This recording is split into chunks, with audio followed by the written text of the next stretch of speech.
தேவதைகள் கண் கொட்டுவது இல்லை.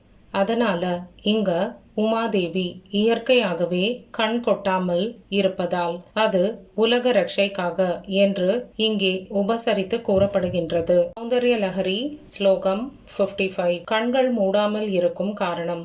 தேவியோட கண்கள். இந்த ஸ்லோகத்தை சொல்வதால் கிடைக்கும் பலன். ரட்சிக்கும் சக்தி. அண்டரோக நிவாரணம். பர்வதராஜ குமாரியே, உன்னோட கண்கள் மூடுவதாலும் திறப்பதாலும் உலகம் மூடும்போது பிரளயத்தையும் திறக்கும் போது சிருஷ்டியையும் அடைகின்றது. உன்னோட கண்கள் திறப்பதால் உண்டான இந்த உலகம் முழுவதையும் பிரளயத்திலிருந்து அழியாமல் காப்பதற்காக உன்னோட கண்கள் முழுவதுமாக மூடாமல் எப்பவுமே இருக்கின்றது என்று நான் நம்புகிறேன் என்று இந்த ஸ்லோகத்தில் தேவியோட கண்கள் மூடாமல் இருக்கும் காரணத்தை கூறுகிறார் சங்கரர். சௌந்தர்யலஹரி ஸ்லோகம் 55.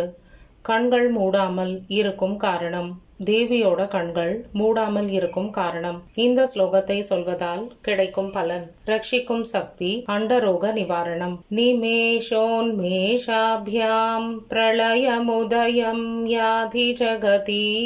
நிமேஷோன்மேஷாப்யாம் பிரளயமுதயம் யாதி ஜகதி. தவேத்யாஹுஸ்ஸந்தோ தரணிதர ராஜன்யதனயே. தவேத்யாஹுஸ்ஸந்தோ தரணிதர ராஜன்யதனயே. त्वधुन्मेषाजातं जगति तमशेषं प्रलयतः. त्वधुन्मेषाजातं जगति तमशेषं प्रलयतः. परित्रातुं शङ्गे परिहृतनिमेषास्तव दृशः.